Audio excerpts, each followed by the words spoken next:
Everybody, welcome back into Body Time. Harry McCullough here. It's been 200 years, Terrebonne 200, and we've been celebrating all year long with different aspects of life in Terrebonne Parish over the last 200 years. They're wrapping up the series talking about entertainment, and it'll be at the library on Thursday, December 1st. You can go and check it out. And but here to talk about it, Karen Schilling, Gail Aycock, and Liz Guidry. So, guys, thanks so much for being with us. We were talking, I've been fascinated by these topics the entire time, but you guys said y'all had the best, right? Because it's just the most fun. So tell me about entertainment in the parish for the last 200 years. It's been really fun to research everything that we've come into contact with and things that we knew and then things that we didn't know. We've got a lot of talent that came out of Terrebonne Parish, some people that made it big. Of course, some of the most notable people are some of the musicians. But Homa has a lot of stuff. Terrebonne Parish has a lot of stuff to do, and we found out all about that as we educated ourselves about entertainment in the parish. LaPete Theater has been there, right, for a long time. Absolutely. And provided a lot of entertainment. 1938. But one of the things we learned about was that Homa had an opera house. And we all were going, ooh, an opera house. Well, it wasn't really opera that was sung there. The fire department actually built a building that served a couple of different functions. It was the base for the fire engines that they had. It was storage, and on the second floor they had a theater. And they did plays there. They did variety shows. They had musical concerts and things like that. So opera, I'm not really sure, but it was this grand building, and we actually do have a couple of pictures of that. Yeah. And it was very, very nice. I guess we were fancy, and they wanted to call it an opera house, but it was really, I think, more like a concert hall. But Homa had an opera house. Yeah, no, that's awesome. We have opera singers. We got karaoke now. We don't have great singers, but so yeah, we'll take a look at some of those. Gail, let's talk about some of your research and what did you find for the last 200 years? What do you think? I found out a lot I didn't know, and I've lived here my whole life. My main topic is Mardi Gras, which is a big topic here because it is probably our biggest annual celebration that we have. And how long ago parades and Mardi Gras balls actually When did we started. start? Do we know? The man in probably recognizes starting it was Tikhon Duplantis, and he started in 1914. But prior to that, they actually had Mardi Gras balls, and we did some research on that, and it's come down to what we know today, which is quite different than they had back then, but amazingly just as entertaining to the population. And so I think Mardi Gras is a great topic. Yeah, it's always, even the balls have always kind of been our debutante balls, right? You know, that's our way to introduce your daughters to society a little bit and then go have a little fun, Well, they didn't have that back then, but it was different. But it was quite entertaining. And I mean, for the people of this parish, it was their main form of entertainment, as many times today it still is. Yeah, no doubt. So Liz, tell me about what you studied about and what were we doing 200 years ago besides, working all day and, what did you do for entertainment? Well, and that was one of the interesting things I learned that sometimes in Terrebonne Parish, we had fires in downtown Homa, so a lot of our early records were missing, but they went back into the Lafourche Parish and even Assumption Parish, and they talk about the brass bands that we would have in Terrebonne Parish that would compete in the other parishes in like festivals and fairs and that sort of thing. And in the late 1800s, they built the bandstand in the court square. And of course we have the new one this year to celebrate. Right. But and then that bandstand was later moved to Legion Park. Around the old baseball, if you can see pictures with the baseball stadium and the bandstand right in the Homie Indians used to play right there. Yeah. And my mom used to always talk about that was one of their cool things to do, let's go watch a ball game. So, and then a lot of those guys stayed around and worked in the oil field for many years. What surprised me a lot about some of the research and everything is that everything that we did for fun was surrounded with lots of work. And if you think about Yeah. it, even when we had boucheries, that was get up, Harvesting an entire harvest pig. that, get the pig and, make sure that everybody in the group, all the families had Oh, yeah. enough food for the winter time. But it was a lot of hard work, and it seemed like everything we researched when it came to those kind of things, it was work and have fun at the same time. So I think that probably we didn't need to learn this from research, but we know that we've always been a very hardworking people, and that we can turn just about anything, even hard work, into a lot of fun. No, without a doubt, and I mean, it goes back to hunting and fishing, right? It's a way of life, whether we're doing furs or seafood, but you still having fun There's some hunting and fishing, overlap. right? Yeah, you're right. Because basically, you go out, you hunt it, you kill it, you clean it, you cook it. You fish for it, you clean the fish, you have fish fries. Same thing with seafood. And then you boil it. And then you have all your friends over and you have a big Have to party. eat it, right? Yeah. And so everything that we've Some of done that hadn't changed. Huh? That's true.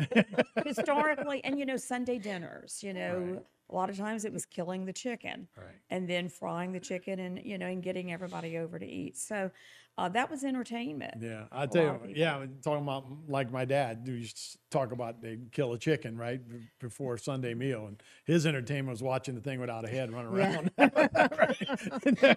Horrible. I was like, I That don't was want to be. That's not fun. Terrebonne Parish has been famous for swamp tours, right? And Annie Miller was one of the big ones. So we have pictures of a couple of things. Yeah, actually, I believe Annie Miller kind of really put us on the map. And this was certainly not 200 years ago. But as a result of her efforts, and not only in the swamp tour business, she got fame because she would actually, like that, she would feed the alligators right up at the boat with chicken and everything. And you can see by some of the expressions on people's faces, it was like, wow, I don't know. But Alligator Annie.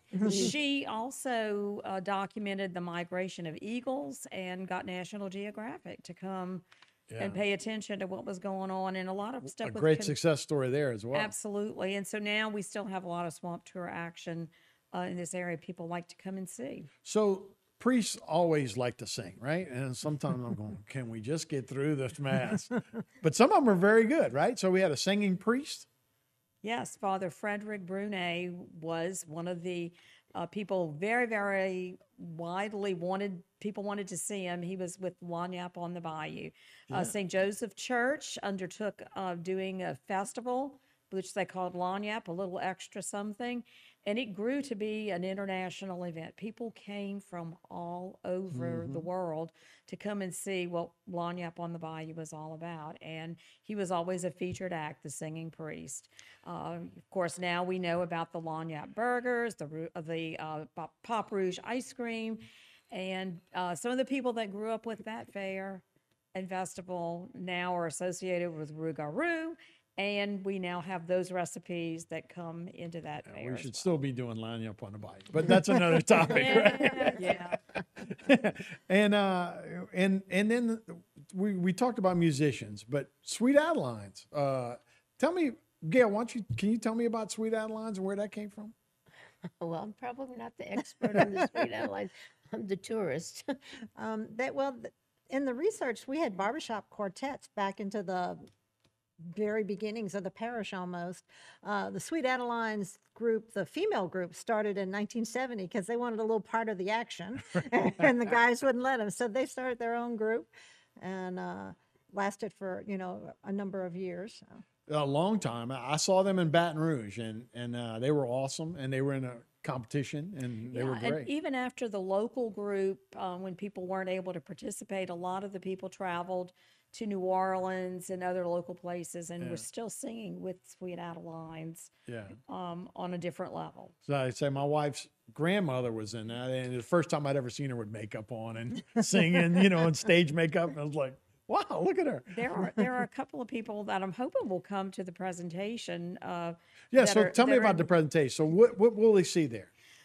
Well, we have a wonderful library staff, and Carla Trosclair has been our committee, and they've done stuff not just for our committee, but for everyone's committee. Did a lot of research and looked up pictures, and they have everything that you could possibly want. So for ours, they're transforming the large meeting room at the library into the Fox Theater, Oh, nice. which was one of the first in the early 1900s is when we started getting silent movie theaters where some of our local musicians would play music to kind of make the melodramatic music to fit the scene there. Non-talkies, right. But they're turning that into the Fox Theater, and so they're going to dress up as ushers, and we'll be handing people tickets and for popcorn, and we'll make this. We want to make the evening something that's going to be fun for everybody.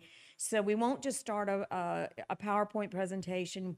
Our idea for this was that we have a group of tourists that were stranded on their way to someplace else. And they got stranded in Terrebonne Parish, and their tour director said, go find out what people here do for fun. What keeps them entertained. And so that's going to be the assignment of all the people that were on the tour bus. And they'll be coming back that night to tell the audience there and their tour director about what they found from the various people that they encountered during the day about what do people do for fun in Terrebonne Parish. That's awesome. And you can actually do them, right? You can do a walking trail around Terrebonne Parish, right, Gail? That's what I'm supposed to do. That's what I do in one of my segments there, that I do that. And it just amazed me. There's so many things to see and do. And we pass them every day, stop at a red light. You don't even look their way. And it's right there. And some of it's very beautiful.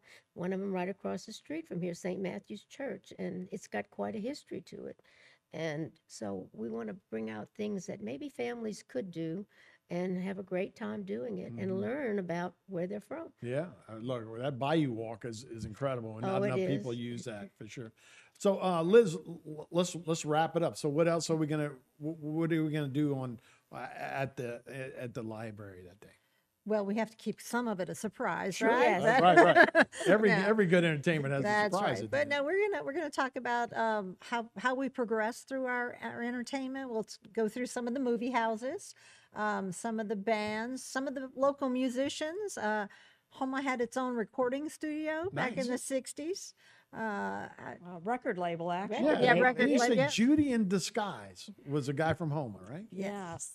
So, not to give away too much, but He I didn't realize co-wrote with I think his name was Andrew Bernard, and he co-wrote with John Fred, and it was their one-hit wonder. Well, it was a good hit for That's sure. it. Yeah. Well, guys, thanks so much, and we'll see y'all at the library on December 1st. Thank y'all so much. Thank you. Thank Thank you. you.